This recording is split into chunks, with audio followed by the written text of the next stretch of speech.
Baik, Assalamualaikum warahmatullahi wabarakatuh. Ini juga tantangan kita. Kalau Waalaikumsalam warahmatullahi wabarakatuh. juga tantangan kita tuh, Waalaikumsalam. kalau kita ngadain pelatihan, maka tadi saya lagi berpikir, kalau terlalu panjang ininya, apa, awalnya berurut, 1, 2, 3, 4, memang di jelang-jelang pertemuan berikutnya suka rada berkurang orang itu tantangan kita sebenarnya. Jadi mungkin ada dipikir, dan saya juga belum ketemu formatnya. Kalau di perusahaan sih memang 1, 2, kemudian minggu depannya. Jadi nggak lanjut gitu. Atau kita pernah sampai sore, cuma tantangan sampai sore itu adalah setelah jam 12 suka lama balik tuh. Nah, kadang kalau itu jadi tantangan gitu. Yang kedua, kita juga harus ada ice breaking. Jadi kalau kita panjang, ice breaking lakukan di Zoom itu nggak begitu, nggak seheboh seperti yang di offline gitu. Memang ini yang eh, ini yang tantangan kita. Oke, setelah kemarin saya mau lanjut. Sesi pertama adalah kita bicara tentang secara neuroscience, kenapa orang tercapai tujuan, kenapa enggak. Di sesi kedua kita bicara tentang apa, mengeksplorasi kembali tujuan kita. Di sesi ketiga kita mulai menulis tujuan kita dalam bentuk 5-5 Baik, kalaupun gitu. nggak mau nambahin Kalau total kemudian doang bisa aja, tapi yang mau dikejar apa gitu, nanti bisa nggak masukin rumusnya kan gitu. Sesi terakhir kita akan bicara skor model. Kalau teman-temannya pernah ikut MTP, skor model ini mirip dengan kapsul, walaupun ini diambil dari NLP ya. Jadi kalau kapsul itu diambil dari MTP, kalau ini diambil dari NLP. Kita bicara. Nah, fungsi kita belajar skor model di dalam konteks ini adalah untuk membiasakan kita menemukan atau mencari solusi dari setiap tantangan yang kita dapatkan. Karena banyak orang sebenarnya dalam konteks ini suka terjebak oleh masalah gitu. Padahal sebenarnya kalau kita dapetin masalah, karena kita sudah yakin bahwa kita bisa menemukan solusi, karena kembali dream kita sudah dibuat di dalam garis timeline kita. Itu artinya kita sudah siap bahwa tugas kita sekarang di dunia nyata, bukan di dunia visual, adalah tinggal mewujudkan saja. So, ini materi kita.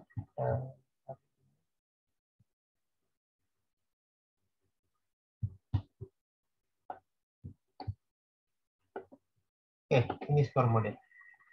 Aslinya, kalau di pelatihan benar, gitu, kita pakai gerakan. Jadi, kita punya kotak simptom. Skor model itu singkatan dari S-nya itu simptom, gejala, C-nya itu cause, sebab, O-nya itu outcome, apa yang mau kita dapetin, R-nya itu resource, E-nya itu efek kalau resource disatukan dengan bagus. Nah, kalau di dalam sesi aslinya, kita tulis tuh ada S, ada C, ada O, ada E, ada R, ada E. Kita taruh huruf S, orang suruh taruh huruf S-nya di mana, huruf C-nya di mana. Kemudian nanti dia loncat. Jadi injek ke kertas itu. Dari S loncat ke O, loncat ke C, loncat ke R, loncat ke E. Gimana cara mainnya? Sederhana. Simptom. Jadi kita kalau melakukan sesi online, kita akan diskusi. Oke, Bu. Bapak Ibu, tujuan Bapak Ibu apa tercapai? Misalnya ingin kejar 10 miliar di tahun 2000, punya tabungan 10 miliar di tahun 2022 misalnya begitu. Oke, yuk. Kemudian kita tanyakan di simptom. Adakah tantangan untuk mendapatkan uang 10 miliar? Apa tantangannya? Oke. Oh iya nih susah begini. Bagaimana kita tahu bahwa itu susah? Bagaimana kita tahu? Nah, di simptom kita bertanya, bagaimana kita tahu kita ada masalah? Taruh di simptom. Clear? Duduk. Oh, saya tahu ada masalah karena ini, karena ini. Oke. Kemudian loncat ke C. yaitu cause, sebab. Gitu. Nah, sebab itu adanya di masa lalu kan, kalau dalam ilmu timeline. Cause, apa penyebab tantangan ini hadir? Oh, karena ini, karena ini, karena ini, karena ini. Karena saya nggak punya modal, karena apa, apapun itu ya. Gitu. Clear? Oke. Symptom, cause. Sekarang, outcomes. Apa yang kita harapkan terjadi dari kondisi ini? Jadi kalau pertama tadi symptom itu bagaimana kita tahu kita punya masalah, di cause itu kira-kira kenapa itu terjadi, mengapa masalah kondisi itu terjadi. Di outcome, apa yang kita inginkan terjadi dari kondisi ini? Apa yang kita inginkan terjadi? A, B, C, D, E. Oke, clear? Clear. Masuk ke R. Loncat ke R. Di R, tanyakan. Untuk bisa menyelesaikan ini, kita butuh apa aja? Dan bagaimana cara kita mendapatkannya? Oke. R. Selesai R, masuk ke efek. Apa yang terjadi bila kita bisa menggunakan resource ini secara maksimal? Apa yang bisa terjadi? Oke. Begitu selesai, kita kembali ke simptom. Masih adakah masalahnya? Kalau masalah ada, masih berputar lagi tadi. Kalau ada, kita pecahkan terus. Kenapa masalah itu terjadi? Main cross, main ke O, main ke R, main ke F. Yuk kita simulasi. Siapa yang punya tujuan di sini? Simulasi. Simulasi. Kalau dengan simulasi kita jadi clear. Ada yang punya tujuan di sini. Yang punya tujuan ingin dicapai, tapi bingung mencapai. Siapa ada yang punya nggak? Ingin kejar sesuatu tapi belum dapat. Yuk kita mulai simulasi. Biar enak. Karena kalau dijelasin ini nggak dapat tuh. Tadi apa tujuan yang ingin dicapai tapi susah dicapai. Tapi ada tantangan capai. Ada, bukti ada. Ayo. Boleh. Oke, yuk. Apa? Tujuannya apa? Tujuannya, saya kan dapat amanah tempat di coach. Nah, saya pingin ya, sekarang kan jadi tempat itu digunakan oleh anak-anak muda. Buat saya ini resources ya, karena dia punya skill. Terus mereka juga punya semangat gitu, artinya mereka punya, jadi mereka tuh urunan di situ buat kebutuhan mereka sendiri, terus mereka bagi hasil sendiri gitu kan ya. Nah, cuman menurut saya dia kurang tahu bagaimana menjalankan bisnisnya gitu kan, karena memang baru lulus gitu kan, belum mengerti bisnis, tapi mereka punya semangat dan punya mereka merasa ini this is my business gitu kan. Nah, tantangannya itu saya tuh pengen mengcounter mereka, artinya pengen bantu mereka buat yuk kayak gini, yuk bisnis yuk gini gitu kan. Nah, sementara sayanya sendiri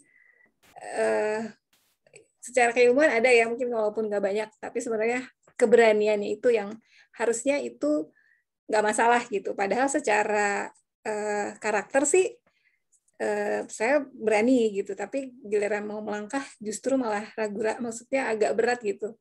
Apa iya saya bisa gitu? Pikiran bawah sadar sih kalau nggak salah sih begitu pikirnya gitu, karena sampai saat ini tidak action sih, tapi pas saya coba kok kayaknya saya masih belum ada semangat lah ya gitu. Keinginan baru sampai di keinginan. Jadi punya resources, punya keinginan, tapi semangatnya tuh nggak banyak gitu. Nggak besar maksudnya.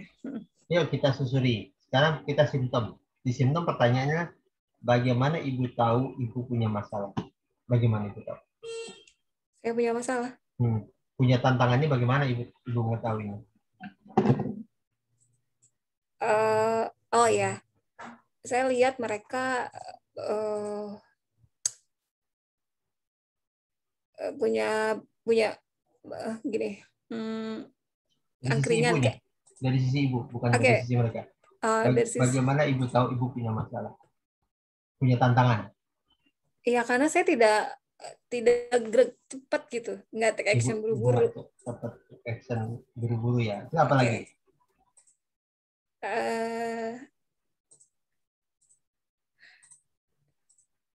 Apa ya? Apakah mungkin karena saya merasa kita untuk ngembangin itu butuh ini, butuh itu gitu. Butuh sumber daya ya. ya butuh bukan modal sih, artinya ya emang Ya, perlu sumber ada daya. juga. Sumber Oke, daya. oke. Terus apa lagi? Butuh semangat sih yang paling ini. Semangat. Oke. Ya. Oke, kita loncat sekarang ke C. C itu cause sebab. Apa menurut Ibu yang membuat semua ini terjadi? Ibu merasa kurang semangat, merasa ada kebutuhan sumber daya, merasa kurang cepat. Kira-kira apa penyebabnya? Ya karena eh, penyebabnya tuh pertama saya masih punya tujuan pribadi gitu. Artinya ada yang sesuatu yang saya ingin kejar kan. Jadi saya banyak habiskan waktunya di situ. Nah, buat ngejar tujuan saya sendiri itu saya butuh resources, butuh waktu, butuh inilah effort sendiri gitu. Jadi makanya ya udah it's Semangat. oke. Terus ada lagi? Hah? Apa lagi? Udah, itu aja. Saya butuh partner sih yang selevel sama saya kalau menurut saya, karena kan anak muda itu kan di bawah saya ya kalau menurut saya. Artinya kalau untuk gambaran sih punya bisnis nih mau diarahin kemana, cuman untuk ngedrive gitu saya butuh ini kayaknya ada harus temen nih kalau saya gitu. Oke. Kira clear ya, dua itu. Sekarang kita main ke outcome. Apa yang Ibu harapkan, hasil akhir apa yang Ibu harapkan ini terjadi? Hasil akhir apa yang Ibu harapkan terjadi? Saya pengennya ya bisnis saya jalan, terus anak-anak muda itu, resources itu bisa, mereka juga kan punya keinginan, mereka tujuannya bantu keluarga gitu kan, terus punya semangat, punya bisnis, mereka juga jalan gitu. Jadi tempat itu benar-benar full activity, terus juga full outcome lah ya buat, jadi kan kalau selama ini kan apa ya, mereka bisa ada di situ kan gini-gini yang saya takutin tuh enggak sih. Udah, itu aja dulu. Oke. Oke, siap. Oke. Sekarang itu tadi hasil air. Sekarang tadi masuk ke O, sekarang ke R. Sumber daya apa yang Ibu butuhkan? Pak, untuk mencapai hasil akhir yang Ibu inginkan. Itu tadi saya butuh partner yang bisa Partner bantu satu. saya ngedrive ya, Terus? satu. Terus kemudian yang kedua, kalau dibilang modal sih sebenarnya kalau disampaikan ke mereka juga mereka mau sih kali ya, tapi saya nggak mau ngebebanin mereka gitu loh, Pak. Artinya kan mereka anak muda gitu, nggak tega. Jadi ya di sana kan layoutnya tuh kalau di setting yang serius gitu itu kan ya nggak, pastilah ada ya butuh tambahan ini itu gitu. Ada Ibu butuh modal. Oke. Siapa lagi? Partner modal. Terus sama ini manajemen dari unit-unit ya, unit-unit bisnis yang mau dikembangin di situ. Manajemen. Oke. Oke. Ada lagi? Manajemen, modal, sama partner. Udah Oke. banyak itu juga. Udah. Oke. Oke, yuk sekarang kita bedah. Bagaimana mendapatkan partner yang selaras? Kira-kira langkah kita apa? Dapetin partner yang selaras. Kemarin sih udah coba calling-calling beberapa gitu sambil coba selarasin. Saya sih udah punya bayangan pengennya seperti ini gitu, gini gitu. Cuman sampai hari ini ya belum nemu sih. Tapi cara nyarinya gimana kemarin? Oh ya, caranya ya saya kontak yang saya feeling dia punya ini bisnis, yang satu punya link gitu kan.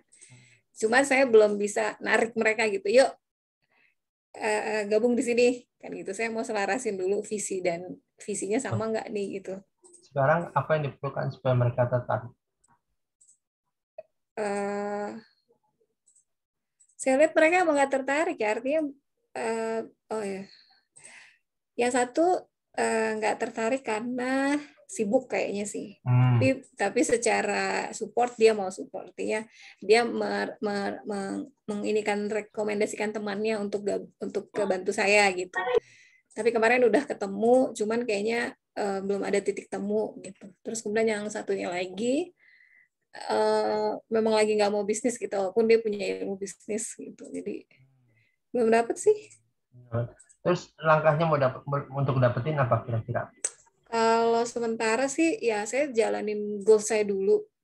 Goals Ibu ya. Dengan itu artinya Ibu akan bisa bantu mereka kalau goals Ibu tercapai. Artinya ya ya sambil dan saya juga pengen melihat apa ya kekuatan mereka, artinya sejauh mana nih mereka survive gitu, anak-anak muda ini survive tanpa saya gitu, saya lepaskan terus mereka bisa ngembangin diri gimana gitu. Oke. Sekarang modal. Bagaimana cara Ibu dapetin modal? Caranya harusnya sih saya bikin ini ya. Saya bikin sebuah proposal karena kan ini juga ada sumber pemberdayaan ke anak-anak muda juga. Terus apa sih yang saya butuhin gitu. Terus ya minimal saya udah punya data lah nilainya berapa gitu kan. Jadi mungkin setelah itu saya bisa ngeling ini siapa nih yang mau ini gitu. Cuma saya lagi nggak mau apa ya, lagi nggak mau terlalu bergening buat mau investasi nggak gitu istilahnya kayak gitu. Nah, oke. Sekarang kebutuhan modal itu cukup urgent nggak?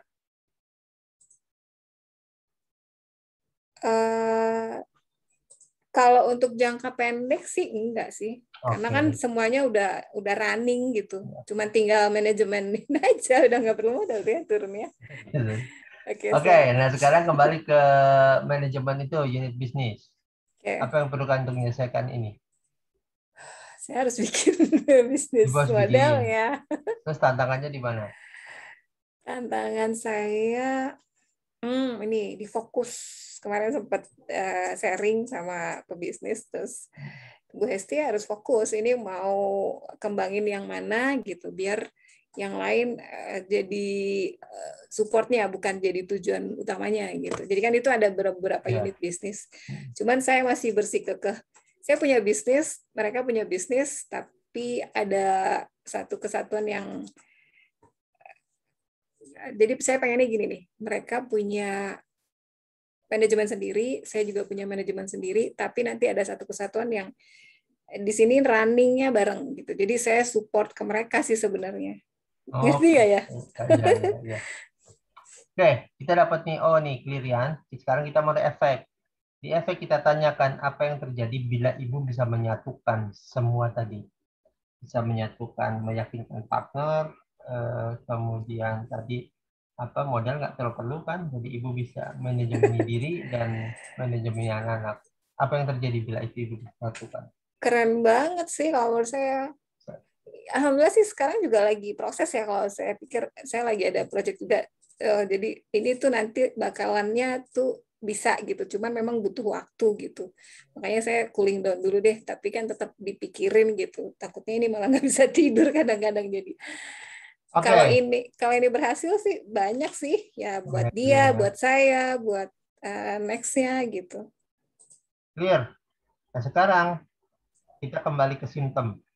Tadi masih ada nggak yang Ibu merasa mengganjal tentang proses ini?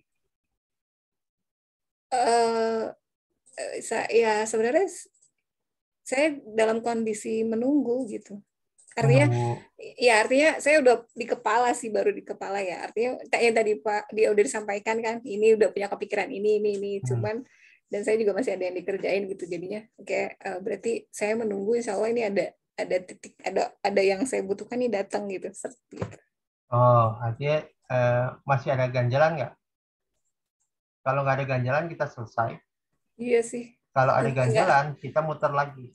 Nggak ada sih, intinya saya harus menunggu gitu. Artinya maksudnya sabar aja gitu, nanti juga ada sambil saya jalan, dia jalan gitu. Nah, kalau kita mau muter lagi, saya akan kejar apa yang diperlukan supaya menunggunya cepat. Itu saya kejar biasanya. Cuma kali itu berarti kita muter lagi tuh. Muter ke S, C, O, R, E lagi. Di S kita tanya, masih ada beban, masih ada beban, Ibu masuk lagi di S. Bagaimana Ibu tahu ada beban? Kemudian di cost, mengapa beban ini terjadi? Kembali di R, S, C, O, outcome, apa hasil akhir apa yang Ibu inginkan terjadi? Di R kita tanya lagi sumber daya apa yang dibutuhkan. Di E, kalau sumber daya ini bisa disatukan, kira-kira efeknya apa? Tanya lagi, masih ada nggak beban setelah ini semua? Masih ada, masuk lagi di simptom. Jadi sebenarnya itu sebuah circle yang yang tidak yang hanya selesai kalau semua beban mental kita selesai. Berarti kalau misalnya jawaban saya at the end-nya itu it's okay, sabar gitu, itu juga sebuah Kalau sabar itu menyamankan ibu, menarik. Tapi saya punya ini nih, kejar lagi. Karena di dalam skor model itu yang dikejar adalah pemberdayaan diri. Jadi kita diminta untuk tidak bergantung pada orang. Jadi misalnya ya, iya nih saya lagi nunggu investor, investornya belum jelas. Kita tanya kembali, apa yang diperlukan supaya lebih jelas. Kita kejar terus. Agar kita tidak stuck pada kondisi di mana kita menanti yang tidak, kita kan nggak bisa kendalikan orang ya. Siapapun nggak ada yang bisa kendalikan orang lain. Yang bisa kita kendalikan itu diri sendiri. Maka yang harus kita kejar itu diri sendiri. Kan kalau nyari investor lama kita bisa cari investor baru, lakukan A, lakukan B, lakukan C dan sebagainya. Hanya sering sekali dan ibu mirip saya sebenarnya, banyak banget ingin tapi pertama waktu nggak banyak, terus ini kadang-kadang memang kita harus ada pada satu titik namanya prioritas. Prioritas fokus ya, ibu tadi udah bilang fokus sebenarnya. Kita harus kejar satu one step at a time. Kalau nanti tahu-tahu ada peluang kita bisa kerjain yang lain, tapi memang one step at a time. Jadi skor model itu sebenarnya sebuah siklus ya dari S, C, O, R, E yang kalau kita nggak selesai kita kembali putar gitu. Di situ targetnya adalah agar kita tidak lagi ada mental block. Jadi kalau saya lakukan ini. Oke, saya tadi membentuk sih. Oke, prioritasnya di mana, Bu? Kita fokus. Jangan sampai kita stuck gara-gara kita kayak tadi misalnya nungguin orang, seorangnya lama gitu. Artinya kan kita bisa cari peluang baru dengan cari investor lain dan sebagainya gitu. iya. Kalau itu sebuah impian yang mau kita kejar gitu. Berarti saya nggak terlalu ngejar itu ya. Artinya gini, saya paham Coach. Kan saya jadi sekarang berada di titik ya udah, saya kejar impian saya, bukan impian sih, apa yang sedang saya lakukan gitu sambil mencari, dia juga ngerjain itu gitu sambil anak-anak muda itu juga memang ada usahanya juga kan. Iya. Sampai ya udah sambil saya juga running kan buat nyari juga gitu. Kenapa saya bilang ini jadi sebuah hal yang masalah gitu, karena ini apakah hanya ada di titik saya oke, sabarlah Hesti gitu, atau karena suka nggak bisa tidur gitu, ini apa masuk ke pikiran bawah sadar gitu, sebenarnya itu jadi sebuah masalah tapi saya membuat ini tidak menjadi masalah lagi gitu. Itu untuk membedakannya gimana tuh, Coach? Nggak mau kalau gue pikir pasti kita nggak gini. Kita sedikit bawah sadar, ibu ikut tadi siang sih. Jadi gini sudah. Pikiran kita itu bawah sadar itu apapun itu, kalau masih kita pikirkan dan ganggu tidur kita, karena kan prosesnya dilewatin ya. Jadi apa tadi? Apa yang kita pikirkan apa tadi? Apa yang kita pikirkan terus menerus itu biasanya ganggu tidur kita. Oke. Selama kita belum punya solusi itu, tinggal nanti makanya butuh doa dan sebagainya jelang tidur untuk memastikan everything is under control. Under control artinya ketika kita berharap ya Allah, saya serahkan semua ini masalahmu kepadamu. Itu jadi tidur. Jadi lupakan. Karena kalau itu kita bawa, kita terus ke bawah dan ke bawah mimpi.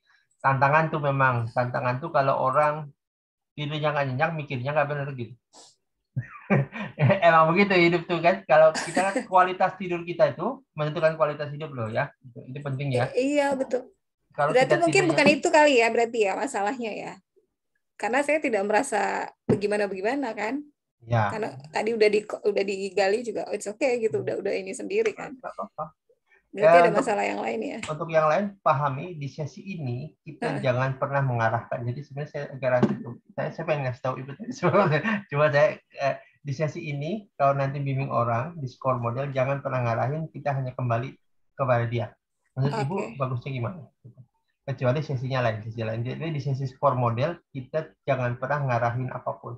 Yang kita lain apa yang ibu rasakan, apa yang ibu inginkan. Kita akan lebih ke sana. Gitu. Iya. Walaupun kelihatannya menurut kita harusnya begini, tapi nggak tahan itu karena di sini kita ingin dia berinteraksi dengan dirinya. Dia sendiri yang bilang harusnya. Ya gitu. So di sini untuk bapak ibu nanti kalau bimbing orang jangan pernah diarahkan. Oke, menurut bapak ibu gimana gitu? Coaching ya. Ya kalau itu nanti ke dalam gitu ya. Berarti clear ya? Apa?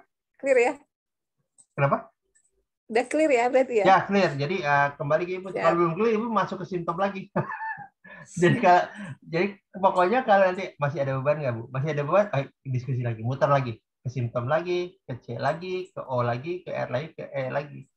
Di E masih ada tantangan, kembali ke simptom, dan itu terus saja berputar di situ sampai kita ketemu apa ininya. Kalau kemarin di MTP ada detail, kita kembali menjelaskan tentang action plan. Tapi di sini di NLP enggak, karena di sini kita ingin klien menemukan jawabannya sendiri dan kita tidak memberikan jawaban.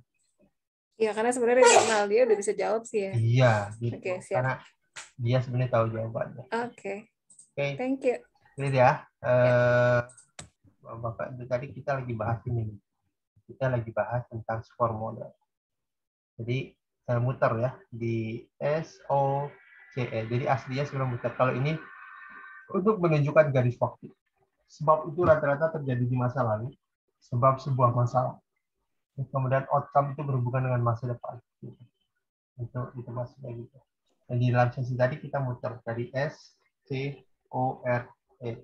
Score model. Kalau kausis itu nggak bisa dikontrol ya, Coach ya? Ya, sebab itu ya nggak bisa diperbaiki, maksudnya nggak bisa diperbaiki ya. Yang penting apa simptoms ke ya. efek itu.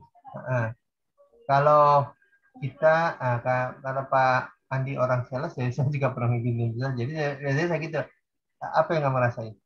Ini oke. Apa penyebabnya? Penyebab perasaannya apa? Ya, jadi kita biar aja, karena penyebab ini adalah berhubungan dengan simptom yang dia rasain. Misalnya.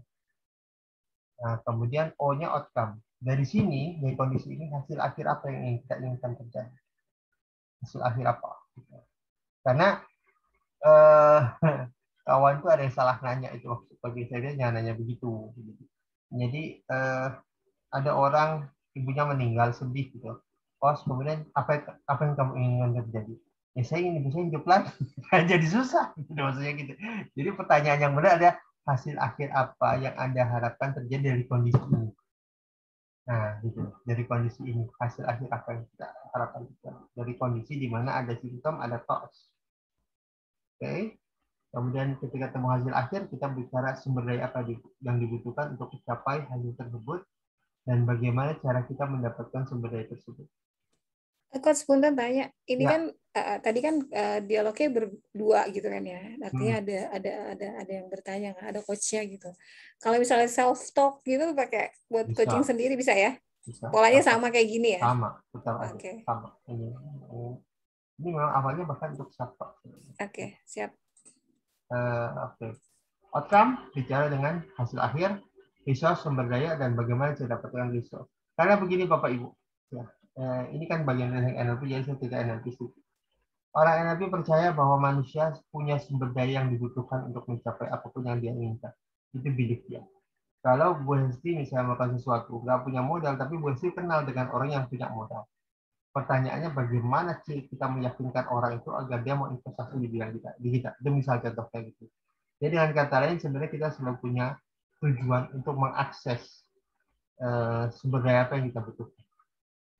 Jadi makanya salah satu teknik di NLP yang sangat diminta dilatih, jangan teman-teman para NLP yang jarang melatih, namanya rapport.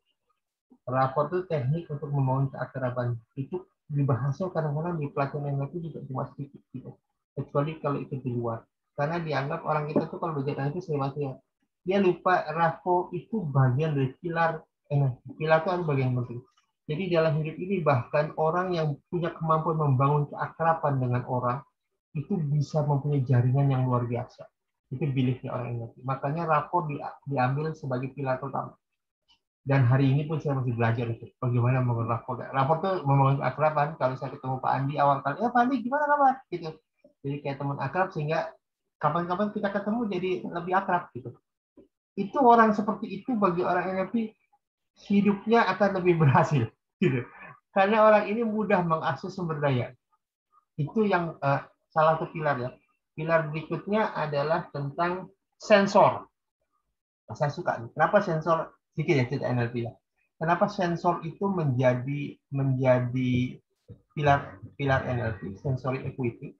Jadi orang tuh punya sense. Jadi kalau kita masuk ke satu tempat tuh, kita tahu tempat ini berbahaya apa enggak. Karena ada sense, ada indera, dan itu latihan. Itu latihan. Orang yang punya peluang bisnis, indera bisnis, dia bertemu orang, ini bisa jadi bisnis. Itu, nah, saya pernah ketemu Cina-Cina ya. Terus dia tanya tentang Lim Si Leong waktu masih hidup. Gitu ya. Kemudian dia cerita, Lim Si Leong itu sebenarnya ilmunya nggak banyak. Tapi yang mau kita pelajari, Lim Si Leong punya sense namanya. Jadi kalau dia lihat bisnis, ini jalan, bisa jalan. Orang suka punya. Jadi kadang-kadang orang datang ke Lim Si Leong tuh hanya untuk ini doang, hanya untuk, Om, Lim, ini bagus nggak? Emang nggak apa? Ini bagus. Ya. Namanya sense. Sensory acuity. Bagi orang yang nanti penting. Yang ketiga, pilar ketiga namanya flexibility. Orang NLP suka dengan orang yang fleksibel, adjust, melakukan adaptasi, perubahan, walaupun bukan berarti merubah goals ya, gitu, tapi merubah cara kita mendekati sesuatu. Dan ini penting, gitu. Kenapa? Karena bagi orang NLP ini adalah langkah penting, langkah yang membuat orang itu mau beradaptasi dengan perubahan, fleksibel. Ada orang yang ingin capai ini, tapi langkahnya ini terus, nah itu salah. Gitu. Karena dunia ini berubah kan, terus adaptasi berubah, gitu. Nah, Pak Andi di Sidoarjo ya. Saya dulu di Surabaya, Iya, Pak. Pak. Kecil di Surabaya, Sidoarjo, Pak. Pak. Oh iya.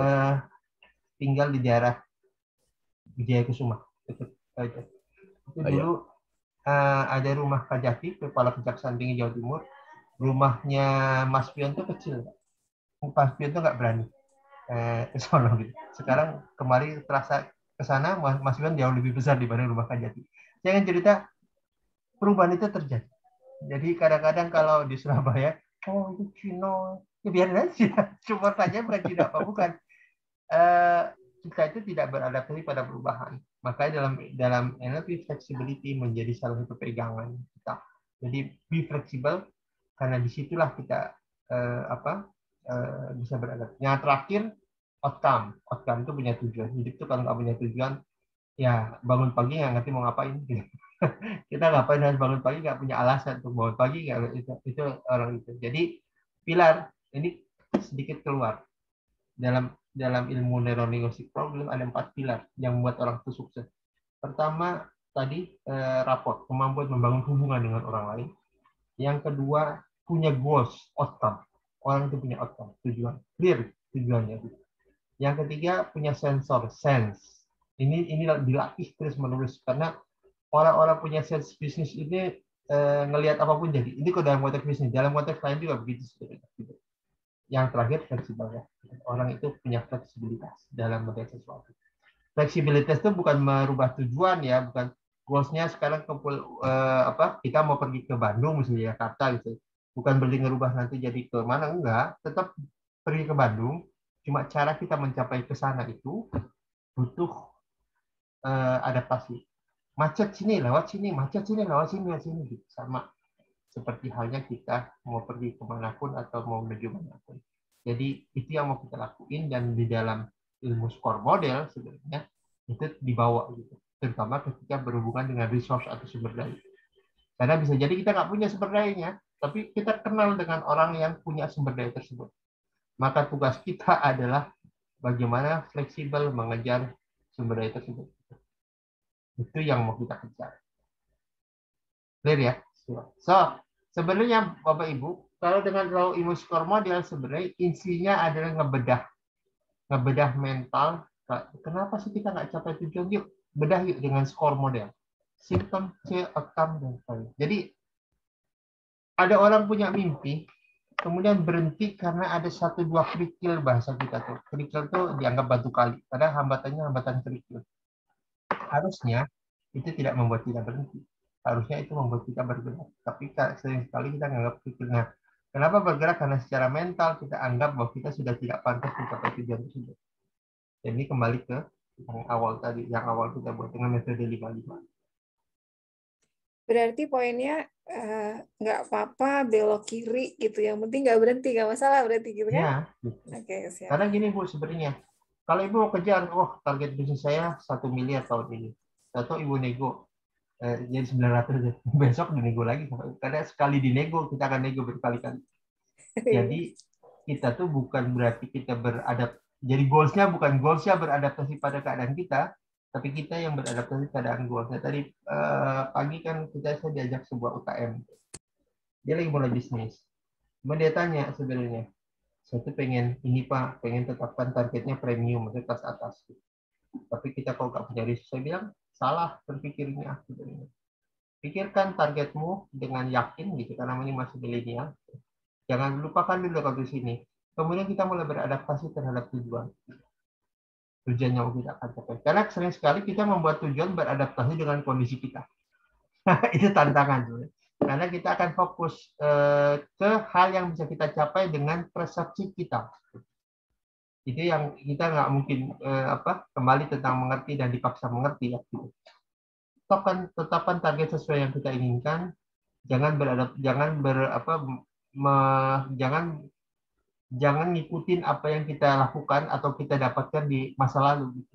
Kalau nggak, hidup nggak akan bergerak. Gitu. Kalau masa lalu penghasilan kita rata-rata 3-4 juta, kemudian mau dapat penghasilan 30 juta, ya kalau ngelihat dari masa lalu nggak pernah akan dapat.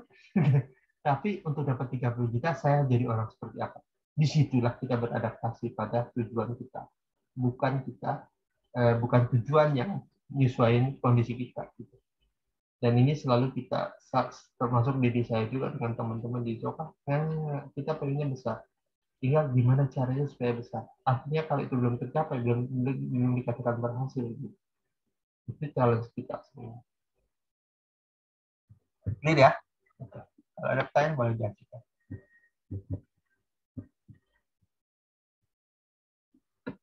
Nah, berikutnya ada saran dari Jack Canfield. Jack Canfield itu adalah pengarang Chicken Soup of the Soul. Nah, ini coba dirancang nih. Kalau Bapak Ibu mau buat ini, ikutin boleh. Cuma ini sifatnya opsional gitu, kalau Bapak Ibu. Tapi di dalam metode 55 diharapkan Bapak Ibu melakukan ini. Jadi seorang yang yakin akan mengejar tujuan, dia selalu membuat perencanaan. Perencanaan yang disebut dengan 555 juga gitu. Saya bilang gitu ya. Jadi malam nih, kayak malam nih sekarang nih, kita duduk, kita tuliskan pagi hari dari jam 9, dari jam berapa? Jam 8 atau dari jam 7 sampai jam 12, kita mau ngapain? Buat planning apa? Nanti di siang hari, habis sholat zuhur misalnya kita ya, selesai, kita buat planning untuk hari itu kita jalanin sampai sore. Di malam hari, hari itu jalanin, kemudian juga buat planning untuk malamnya ngapain. Maksud ini buat begini supaya apa sih Pak? Jadi ada orang yang buat maghrib punya kegiatan malam ya, termasuk kegiatan kecil-kecil. Saya mau mandi jam berapa, saya mau itu termasuk buat kecil-kecil. Arti dari sini apa? Kata Jack supaya hidup kita itu tertracking, bahasa itu termasuk dalam lorong mencapai tujuan. So hidup kita kan, saya juga termasuk itu, kadang-kadang kalau nggak buat tujuan tuh. Hidup itu seperti santai menjalani hidup, nggak ada apa-apa gitu. Kadang-kadang kalau saya dibilang mandi pun siang gitu kan, kadang seperti nggak ada yang dilakuin, padahal sebenarnya banyak dilakuin. Nah untuk yang muslim ini kemarin hasil diskusi adalah, ini yang untuk muslim ya, gitu. Diskusikan tentang bangun koneksi. Salah satu bisa boleh pagi-pagi jalani hidup jam 12, 5 hal apa yang perlu kita istighfari. Misalnya tadi pagi itu saya ngomong agak kencang sama si A. Tadi pagi itu kemudian saya benci sama ini bilang, ya Allah, mohon maaf, istighfar, astagfirullahaladzim, karena saya ini kan 5 hal pagi, 5 hal siang, dan 5 hal malam. Gitu. Nah, ini kalau ini ya, la haula wala quwata itu dari teman-teman, karena ada hadis tentang kalau orang baca la haula wala quwata sampai 100 kali sehari, itu dihindari dari kefakiran. Itu hadisnya. Jadi amalkan la haula wala quwata 100 ya, makanya tiap habis sholat 20 kali dan sebagainya gitu. Kemudian sedekah, ini nggak harus semua, ini hanya cuma yang dimaksud dari kegiatan ini buat planning tentang hidup. 5 pagi, 5 siang, 5 malam. Jadi malam buat planning buat pagi gitu. Pagi buat planning buat siang, siang buat planning buat malam. Maksudnya supaya membuat hidup kita tuh on track. Karena kalau kita tidak buat agenda, terkadang kita lalai. Karena misalnya gitu, orang yang punya agenda lagi makan siang kan, kapan begitu saya nggak punya agenda. Ketemu teman ya, ngobrol gitu. Teman juga nggak punya agenda. Bayangin saya makan siang jam 1, kita berpisah itu jam 3 jelang asar. Saya pikir dalam hati itu wasting time banget sih hari itu ya, tapi kenapa wasting time? Karena saya nggak punya planning. Karena hari ini saya nggak punya planning, so, menikmati makan, ngobrol, ngalor gitu sampai jam 3 jelang asar. Dalam hati saya wasting time banget hari itu sebenarnya gitu kita. Yaitu karena hidup saya nggak punya planning. Jadi ingat kata-kata Jack, kalau kita punya tentukan tujuan, pastikan hidup kita dari hari ke hari itu adalah mengejar tujuan tersebut. Dan cara mengejar tujuan tersebut adalah dengan baik planning. 5 hari, 5 pagi, 5 siang, 5 malam. Termasuk baca Quran dengan tafsir 5 ayat, 5 ayat, 5 ayat. Itu dari kawan-kawan ini, dari teman-teman yang diskusi. 5 apa yang mau kita kerjakan? Ini dari hasil diskusi beberapa hari yang lalu. Sedekah tiap hari boleh, sedekah 3 kali sehari boleh. Yang paling penting bukan ininya, kita punya planning terhadap hidup. Jadi planning pagi, planning siang, planning malam. Malam hari kita akan buat planning untuk pagi hari. Itu yang kita masukkan dengan ceramahnya Jack Canfield. So kalau punya tujuan, pastikan hari ke hari kita adalah hari-hari di mana kita melewatinya untuk menuju tujuan. Di malam hari kita juga bersyukur tentang apa yang kita capai. Ya, itu. Jadi agendanya, makanya kemarin kita buat buku agenda tuh Pak, manifestasi jurnal tuh, jurnal manifestasi gitu. Jurnal manifestasi di situ kita buat buku. Buku pertama halaman 1 sampai halaman 5 itu tentang tadi 55. Halaman berikutnya tentang jurnal. Tentang jurnal kehidupan kita. Apa yang kita rencana? 5 pagi, 5 siang, 5 malam. Berikutnya, besoknya berikut. Jadi kita hidup by planning. Kalau kayak hidup by planning, saya percayalah, saya juga pernah berada hidup tanpa planning. Jadi melewati hidup itu enjoy gitu. Ketemu siapa, ngobrol, ngalor gitu. Karena nggak punya planning. Gitu.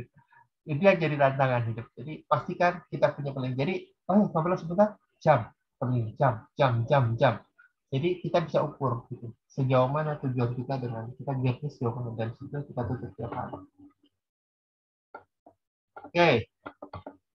Berikutnya, langkah berikutnya, nah ini langkah yang asik nih kalau Bapak Ibu boleh lakukan ini ya. Nah ini buat sendiri enggak sebenarnya. Kita sudah punya tujuan, kita sudah punya timeline, kita sudah punya. Jelang tidur, syukuri apa yang kita dapat di hari. Syukuri. Nah ini triknya. Kadang dapat, kadang enggak. Tapi pastikan kalau dapat, Bapak punya catatan. Jadi jelang tidur, setelah doa selesai, kemudian impikan kembali tujuan kita, tujuan pencapaian hasil. Impikan kembali. Begitu kuat, seakan-akan telah mencapai, ucapan alhamdulillah, kemudian doa, kemudian ucapan ini, ya Allah, tunjukkan bagaimana asal mula kondisi ini tercapai. Oke, selesai. Terima kasih ya Allah atas petunjukmu. Kemudian tidurlah. Dan biarkan apapun yang terjadi di dalam mimpi kita gitu, muncul gitu. Kemudian besok pagi kalau ada ini catat tuh Pak. Ini kelihatan magic ya, kelihatan magic. Saya kadang-kadang saya enggak gitu. Kalau kadang-kadang kalau ngantuk banget nggak dapat. Tapi kalau kita tidur, jelang tidur itu tenang, ikutin cara Rasul, wudhu dulu, segala, baca doa, begitu selesai bayangkan impian kita, kemudian bayangkan, ya Allah tunjukkan bagaimana cerita sukses ini terjadi di awalnya. Itu kadang-kadang kita punya kilasan-kilasan mimpi itu. Kalau paginya dapat inspirasi, tulis Pak di buku itu, manifestation journal. Tadi pagi saya mimpi ini. Dan biarkan itu connecting satu sama lain Pak. Ini bukan magic. Ini bukan magic. Kadang-kadang gini, kembali tentang otak dan neokortex. Kita ketika membayangkan sesuatu, kemudian tuh bagian logika kita, bagian kreatif kita seperti memberikan ide di saat ini. Karena kenapa? Karena saat tertidur itu kan bagian logik kita itu istirahat. Sehingga bagian korteks kita seperti bebas karena dia tidak punya hambatan. Kalau kita posisi begini tuh Pak, itu ada ide, Sobat itu tuh bagian pikiran lain, itu nggak mungkin nggak ini. Jadi nggak bisa muncul. Tapi kalau kita lagi tidur di mana bagian logik kita istirahat, dia seperti terbang bebas, nggak ada yang mengkritisi. Nah di situ kadang-kadang muncul ide-ide gitu. Nah ini yang lakukan banyak nih. Ini salah satunya saya pernah belajar teknik law of attraction itu dari sini.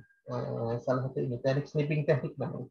Sleeping technique itu adalah kita selesai doa semua, kita minta, kalau dia kan nggak percaya Tuhan, tapi dia sebut nature. Dia bilang, let the nature, biarkan nature membimbing Anda ketika tidur, menemukan ide apa yang harus Anda kerjakan. Dan jika saya bicara secara sains, ya begitu. Jadi bagian kreatif pikiran kita yang kerja biarin aja. Nanti besok paginya, kalau ada ide, habis sholat segala, itu first thing first, Pak. Jadi pagi tulisin aja. Walaupun kelihatan tidak nyambung, tulis aja dulu. Baru nanti setelah ada siang, ini apa hubungannya? Nah, dari situ kita dapat inspirasi. Ini bukan mimpi ini ya, ini bukan mimpi apa kode buntut, enggak. Ini saya ingin cerita, sayapnya adalah korteks memberikan ide, gitu. Dan tugas kita menangkap ide tersebut.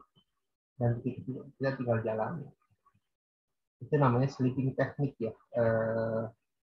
Ada di kalau Bapak Ibu ikut latihan law of attraction itu dilatih orang. Jadi orang dilatih itu begitu. Mencoba mengandalkan tentang kerja otaknya agar memberikan inspirasi bagi diri. Tanya Coach. Ya. Saya kan kemarin ini sempat pakai konsep yang jurnal syukur ya gitu. Jadi tulis sebanyak-banyaknya alhamdulillah apa yang disyukuri, mau dari hal kecil selama beberapa hari gitu. Terus it works sih, jalan gitu. Artinya banyak miracle yang banyak ya gitu. Ini kan ini, dan hati juga jadi tenang kan. Nah, entah kenapa jadi lalai gitu kan, nggak lagi ngelakuin gitu.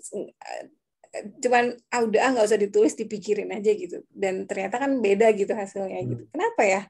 Artinya kan kita pertama itu udah jadi behavior ya, udah jadi habit ya harusnya gitu kan, tapi kan ada rasa udah dipikirin aja gitu kan. Nah ternyata balik lagi akhirnya gitu, nggak works lagi gitu. Ini maksud saya apa ya, artinya kenapa nggak it works sih? Maksudnya kan kemarin udah ngerjain kan, terus udah jadi habit kan, dan udah ngerasain gitu. Tapi pas saya coba untuk udahlah gitu kan, di pikiran aja, nggak dituliskan, itu balik lagi ke awal sebelum saya ngerjain kayak gitu. Ini yang terjadi dengan pikiran itu kira-kira apa sih? Jadi kalau kita menulis itu sebenarnya melibatkan hampir seluruh bagian pikiran. Karena menulis itu sambil menulis kita makanya 55 itu kan terjadi di abad-abad 18 ya. Tapi ketika sekarang apa perlu tulis, tetap ditulis. Kenapa ditulis? Karena ketika menuliskan sebenarnya kita melakukan namanya afirmasi ke dalam diri dan tidak sadar gitu. Dan afirmasi ini karena dianggap serius kembali, pikiran kita menganggap ini kelihatan serius, artinya kerjasama pikiran bekerja. Itu yang terjadi sebenarnya. Kalau hanya cukup dipikirin, kita akan mengurangi kualitas afirmasi di dalam internal kita. Karena kurangi kualitas, maka bagian pikiran kita juga mengurangi kerjanya. Dan sehingga itu nggak terjadi. So, tantangan ibu sebenarnya harusnya nulisnya nggak terlalu banyak. Misalnya, sama kayak tadi tuh. 5 pagi nih, 5 hal apa yang saya syukuri. Siang, 5 hal apa yang syukuri. Malam, 5 hal apa yang syukuri. Itu juga bagus. Dan itu bukan ini, Bu. Namanya nulis, itu tidak harus panjang. Misalnya Bu Hasi tulis di situ, saya beruntung ketemu si A. Cukup, karena kita udah paham. Jadi ini sebenarnya sebagai clue aja. Karena ketika saya bentuk ke si A, kita mulai keberuntungan saya apa ya? Saya misalnya, saya beruntung ketemu si B, atau dibayarin makan. Itu kan sebuah keberuntungan juga ya, harus kita syukuri. Kadang-kadang kita kan keberuntungan itu kadang-kadang untuk hal yang besar ya. Padahal ketemu orang, ditraktir minum, ditraktir makan, ditraktir apa, itu juga keberuntungan. Sebuah pertemuan dengan orang, kemudian orang itu mau bantuin kita, misalnya itu juga sebuah keberuntungan, sebuah rasa syukur yang harus disyukuri gitu. Simple Iya, thing betul. ya gitu. Itu kan kadang-kadang kita suka lupa ya, pengennya disyukur itu sebenarnya yang besar gitu. Enggak juga, hal-hal kecil itu perlu disyukuri ya, agar kita dapat yang besar. Kembali ini surat Ibrahim ayat 7 ya. Ketika kamu bersyukur, maka dikasih lagi yang lebih banyak gitu. Iya, betul. Artinya maksudnya gini, Coach. Kan bisa nggak ya? Kan kalau zikir kan diucapkan kan di hati dan dilafazkan gitu kan, biar efektifnya kan. Makanya kenapa begitu gitu. Tapi kan tidak dituliskan gitu kan. Kalau tulisan dulu, ntar kita nggak jauh-jauh dari buku dong. Kan harus ini, harus itu. Paling kan ambilnya di pas waktu momen sholat kan gitu ya. Iya. Buku itu sebenarnya guiding Bu, dan dulu sebenarnya hampir miracle-nya tentang itu kan buku ya sebenarnya. Buku itu pedoman. Sekarang kan ada handphone sebenarnya. Cuma kalau handphone itu nggak kerasa. Walaupun handphone juga bisa sebenarnya. Cuma kan pegal ya. Menuliskan sesuatu itu melibatkan pikiran dan tubuh. Tubuh itu kinestetiknya bergerak. Pikiran itu sambil nulis kita ngejak. Ketika ngejak sebenarnya terjadi afirmasi. Makanya jangan banyak-banyak. Kalau saya bilang, jadikan ini kegiatan rutin gitu. Nah, orang bilang, oh tapi kan apa sih capeknya nulis 5 hal itu berapa menit? Gitu kan? Terus nulis paginya, coba kan kita tuh seperti, padahal kita tiap hari tuh rutinitas terus. Makan itu lebih lama dibanding nulis. Sesuatu yang rutin itu apa? Ini makanya tadi saya cerita tuh apa ya? Ini pasti kan pernah bicara Kislim ya.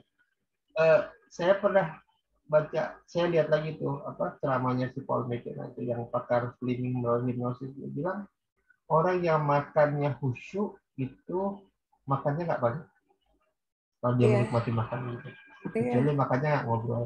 Nah kita dengan menulis khusyuk untuk 5 hal gitu, khusyuk pendek-pendek gitu, memikirkan that's it, kemudian besok nanti jalan lagi, dan buku menjadi pegangan. Buku itu our daily activity, our map. Dan kalau ibu lihat sebenarnya dulu ingat banget waktu saya masih kerja dan itu yang punya posisi, buku itu jadi pegangan saya. Buku itu sudah nggak bisa lepas. Buku agenda itu memang hidup saya. Gitu. Kalau sekarang handphone ya, gitu. Cuma handphone tuh nggak menarik menurut saya sih ya. Kotak-katik. Buku itu karena ada effort Bu, karena ada kerjaan. Jadi ada ritual yang kita kerjakan. Dan iya kita kan benar. kehilangan ritual ya. Iya benar. Bahkan ya kemarin saya kasih tahu jadi saya tuh pernah punya asisten rumah tangga. Ini sebenarnya bagus juga nih buat saya juga karena mulai sekarang suka bawa baju. Dia tuh kalau saya ajak pergi, dia selalu bawa baju. Jadi kalau mau sholat itu, kita mampir ke musola sekarang ke sholat, dia ganti baju. Saya kan enggak ya, kadang dari pagi apa sore baju itu sholat pakai baju itu juga kan gitu. Dia enggak. Jadi dan ketika melakukan persiapan jadi panjang, nggak bisa cepat karena kan harus kamar mandi dulu, ganti baju dulu, ganti celana dulu, kemudian baru sholat. Tapi ketika saya pikirin dia lama-lama enggak, itu benar karena sesuatu yang punya proses itu terlihat ini memang khusyuk dilakukan. Kalau ujuk-ujuk kita sholat tuh ngazat, mengambil air wudhu terus sholat, itu kan ritualnya kurang banyak. Maksudnya keseriusan kita melakukan sesuatu itu tidak banyak. Tapi kalau masalah ganti baju, sisir dulu, bahkan pakai minyak wangi, segala, itu terlihat kita khusyuk menghargai proses. Gitu. Nah, karena proses yang tidak dihargai biasanya itu dampaknya tidak sedahsyat seperti ketika memang proses yang lengkap. Itu masih gitu. Memang lebih ribet, tapi kita mau melakukannya 5 kali sehari. Harusnya kita mau lakukan itu. Gitu. Oke, nah ini Pak Mustafa izin ada ternyata baru tahu kalau ada mertuanya dah. Dia baru ingat gitu. Ya oke. Itu aja. Oke, ada pertanyaan lagi tentang ini, tentang supermodel gitu. Jadi kembali ya, supermodel adalah sebuah teknik untuk membongkar mental.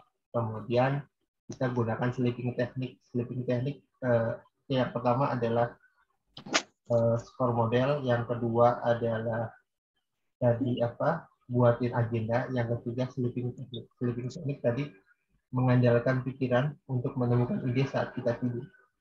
Ini diajarkan kalau Bapak Ibu ikut pelatihan law of attraction, diajarkan namanya sleeping technique. Kurang Oh lebih iya, itu. Coach, Ya, izin tanya, maaf ya, banget. silakan. Ini tadi kalau yang dibahas bisnis sih, it's okay lah ya gitu. Nah, punten banget, saya sempat dengar gitu.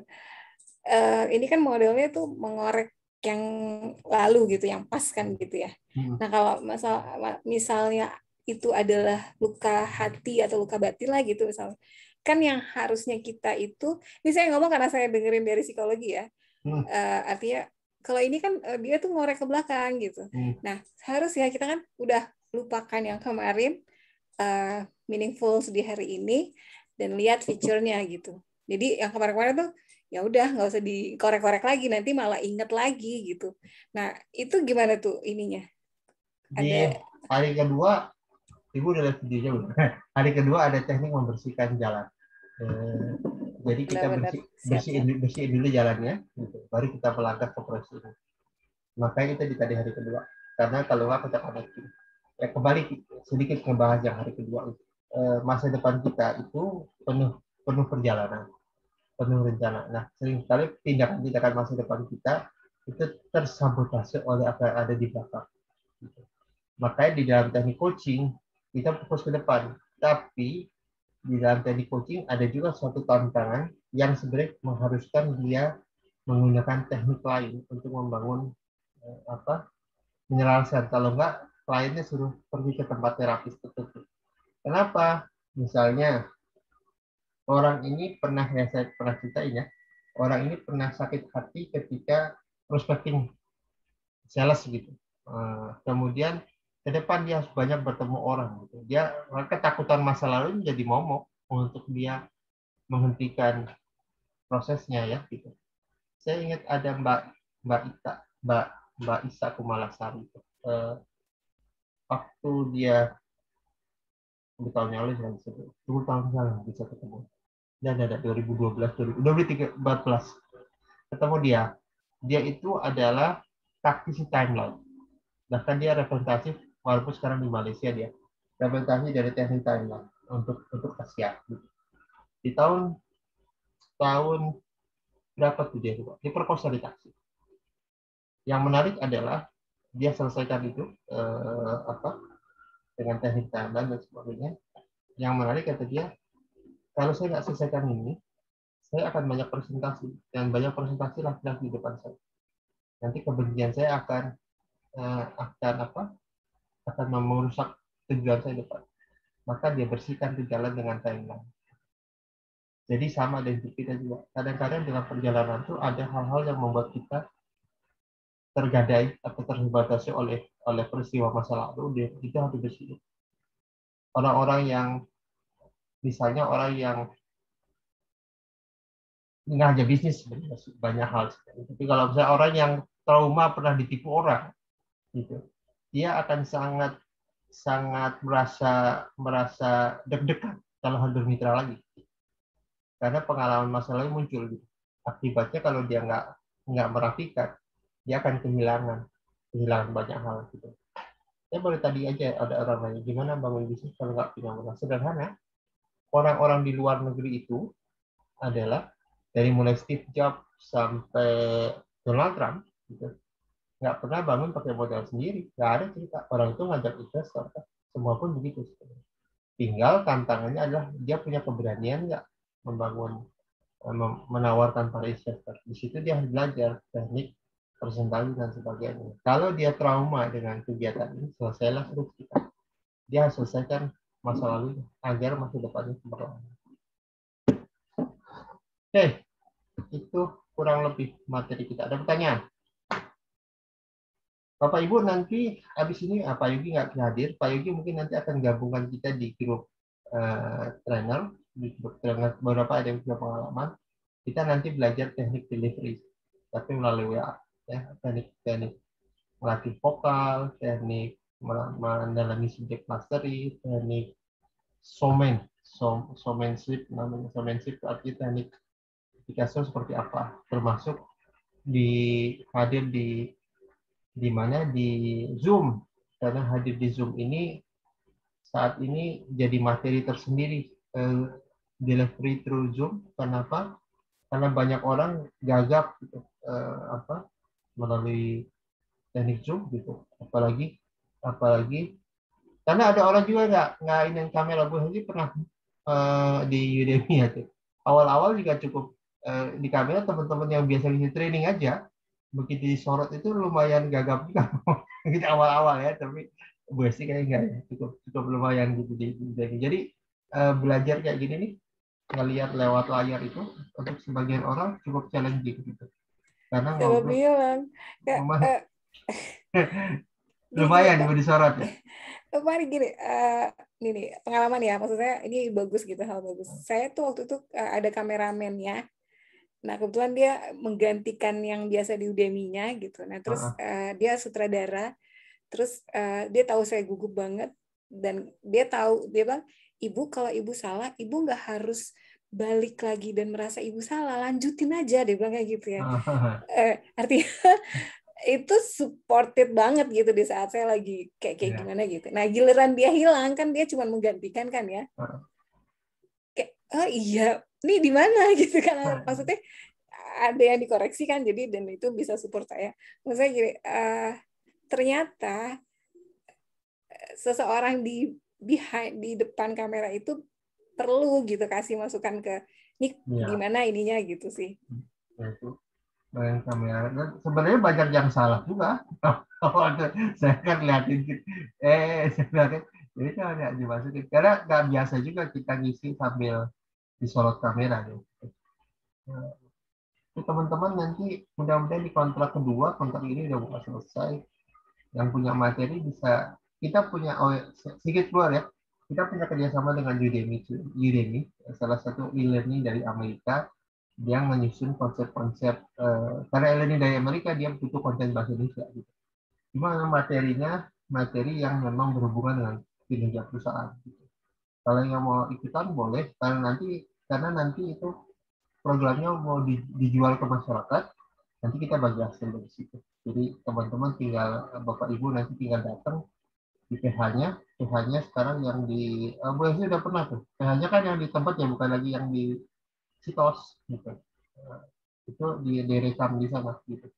Jadi cara merekamnya itu nanti kita belajar juga tuh. Nah, kalau yang mau tahu Udemy, klik aja udemy.com. Sekarang dia booming 2 tahun terakhir karena COVID. Jadi sales dia melonjak di era COVID ya. Jadi memang learning berbasis online itu lumayan booming gitu. Kecil-kecil tapi banyak. Oke, ada pertanyaan tentang langkah. Ini dulu, jadi tugas Bapak Ibu sekarang pahami dulu materi, kemudian nanti di grup tanya yang masih nggak ngerti. Yang kedua, saya sarankan tentang ini juga kalau siapapun yang mau ngisi ya, bukan hanya di sini. Kembali buat materi ini, baik mulai dengan pertanyaan apa, mengapa, bagaimana, apa yang terjadi jika, sebanyak mungkin. Isi sebanyak mungkin berhubungan dengan semua materi ini. Kemudian nanti yang nggak bisa jawab, sharing di grup, kita bareng-bareng jawab. Karena ini juga salah satu teknik subject mastery. Jadi kalau kita ingin ngisi training, sebenarnya tulis kata-kata ini, bahkan minta teman kita ngisi, silahkan buat pertanyaan apapun itu. Nanti kita jawab. Kalau kita nggak bisa jawab, artinya kita belum menguasai materi. Nah, ini Nggak ada ininya, nggak ada tampilannya? Oh, bentar. Oh iya, saya lupa. Nih tampilannya ini ya. Nah, berarti alasan LinkedIn Empower. Jadi buat pertanyaan dari apa, mengapa, bagaimana, apa yang terjadi, sebanyak mungkin. Dan ini bukan untuk materi ini saja sih, sebenarnya materi apapun. Jadi kalau kita mengisi sesuatu, minta teman kita atau siapapun kita tanya apapun, gitu. Anggap kita nggak ngerti materinya.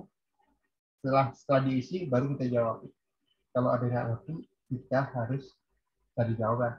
Kalau kita mengisi materi training dan sebagainya. Karena ini adalah namanya subject mastery. Jadi kita harus paham A sampai Z.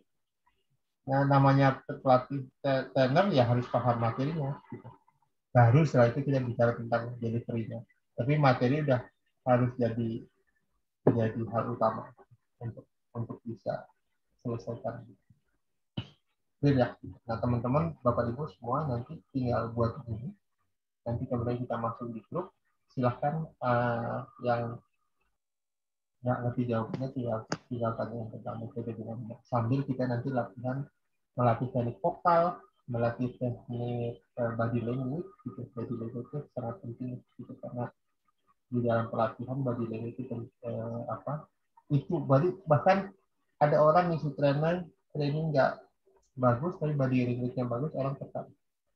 Yang kedua, nah ini juga saya belum ketemu banget format yang pas di dalam ini sesi ini, bagaimana ice breaking yang tepat, bagaimana senam yang tepat, atau apapun ice breaking yang membuat orang itu excited. Karena kalau kita begini, kayak kemarin saya ngisi di teman-teman dari Desa Harja gitu. Kita nggak tahu karena di tempatnya aja ada yang santai, ada yang lagi riuh, banyak barang dan sebagainya kan, karena dia kan di Samsat gitu. Teman-teman tuh misinya di Samsat, dan itu lagi di situ kita harus bisa melibatkan semua. Dan kemarin ditutup dengan boleh tuh kemarin tuh kita pakai itu tuh quizzes. Quizzes itu kita buat 10 atau 20 pertanyaan pakai ABCD, begitu selesai peserta nanya balap-balapan tuh siapa yang bisa duluan skornya gitu. Kemarin bagus yang buatin Pak Rifai Bu Henti. Pak Rifai buatin. Kemudian jadi kita balap-balapan tuh asik. Jadi peserta balap-balapan ngisi siapa yang menang dan sebagainya. Itu menarik banget. Jadi exciting di hari terakhir. Karena tantangan di pelatihan Zoom atau online training adalah engagement itu connecting kita dengan peserta. Kadang peserta suka kalau kita nggak lihat ya kayak gini kan kelas itu udah tidur, itu masalah itu sebenarnya. Jadi kita perlu cari ide untuk merancang agar training kita nggak bosan. Karena kalau begini terus nih, nah ini kita cuma sejam 2 jam ya. Coba kalau 3-4 jam kan lama-lama ngantuk juga, gitu kan. Jadi kita perlu. Yang kedua, fasilitas breakout room kemarin kita sudah pernah coba itu dan lakukan itu lumayan. Kemarin waktu di asuransi kita pakai breakout room, tapi harus ada yang ngerti itu breakout room. Pelan-pelan nanti kita menyatu dengan teman-teman trainer yang lain. Baik, segitu aja. Coach, ya silakan. Maaf Coach, tadi saya terlambat karena mertua saya baru aja pulang. Iya, jadi nggak mungkin saya pulang dulu, saya mau Zoom, nggak mungkin. Nanti lihat di itu aja rekaman, insya Allah nanti dikirim. Iya. Cuman kan kalau yang saya lihat ini berarti yang hari ini kita belajar skor model ya Coach ya? Iya, skor model. Skor model. Nah, kemudian mungkin kalau yang ini nanti saya lihat ke YouTube-nya gitu ya. Cuman mungkin yang saya mau nanya, next-nya ini seperti apa nanti Coach ya? Jadi gini, langkahnya itu nanti teman-teman nanti akan dimasukkan ke WA group. Kemudian kita minta teman-teman buat kelas sendiri, mau gratis, mau berbayar terserah. Isinya tentang materi ini. Sambil nanti kita evaluasi mana yang kurang nyaman. Jadi kalau Pak Andi punya staff ya, buat staffnya nggak jadi masalah. Teman-teman yang coba minimal peserta ngerasain gitu. Tim ini ngerasain ngisi materi dari A sampai Z, termasuk kita mengevaluasi mana yang belum paham. Gitu. Oke, berarti kalau misalnya saya menyampaikan ke tim saya boleh ya? Boleh aja Pak, sebenarnya. Mau umum juga nggak apa-apa karena kita ingin ilmunya tersebar gitu. Walaupun nanti kita lebih corporate, tapi biar teman-teman juga ngerasain. Gitu. Siap. Ya, boleh saran nggak? Ya Bu Hesti. Kalau boleh nih kan ini kan butuh latihan ya, sama kayak rekaman lah ya, jam terbang kan menentukan gitu. Nah sementara ini kan kalau buat saya sebenarnya tingkat kesulitannya lumayan lah gitu. Maksudnya gini, kita bikin formula yang nih kita ada di sini nih gitu. Itu bikin formula misalnya saya gabung sama Pak Andri misalnya, Pak Andi apa Pak Andri? Pak Andi ya misalnya, Pak Andi kita bikin flyer nih Pak misalnya free nggak apa-apa gitu. Intinya kita buat latihan sih sebenarnya, sama kita bikin crowd kan, kita bikin wadah kolamnya kan. Terus nanti habis itu gantian, misalnya saya jadi host, Pak Andri yang jadi pembicaranya, atau dibalik, atau memang kita berdua gitu.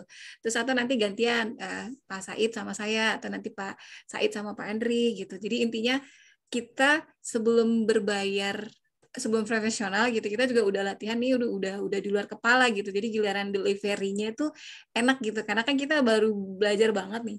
Kalau coach kan emang ilmunya tinggi gitu, jadi kalau untuk ke sana tuh harus kalau saya tuh lebih ke difahami dulu, dipelajari dulu, diresapi dulu, baru nanti saya bisa delivery-nya enak gitu, direlatein dulu sama yang terjadi sama kita dan audiens gitu. Jadi intinya latihan dulu, misalnya satu orang dikasih kesempatan misalnya minimal 3 kali lah misalnya, baru setelah itu dianggap udah bisa gitu misalnya. Jadi nah kita bareng-bareng nih kerjasama, jadi sama-sama cari marketnya gitu, sama-sama cari ini semua gitu ya. Misalnya lagi Pak Said nih sama Pak siapa gitu lagi ini, ya udah kita bantuin gitu. Jadi kita benar-benar satu tim yang giliran ini kita ini gitu. Jadi yang tampil tuh support lah, nanti habis itu evaluasi kurangnya di mana, terus kesalahannya di mana, harapannya di mana gitu. Iya. Saya nggak ada Pak Yogi ya, dia kan digitalnya lumayan tuh, gitu sih sarannya. Kalau boleh. Siap. Kalau saya pribadi sih langsung saya praktekin ke istri pertama ya, Bu.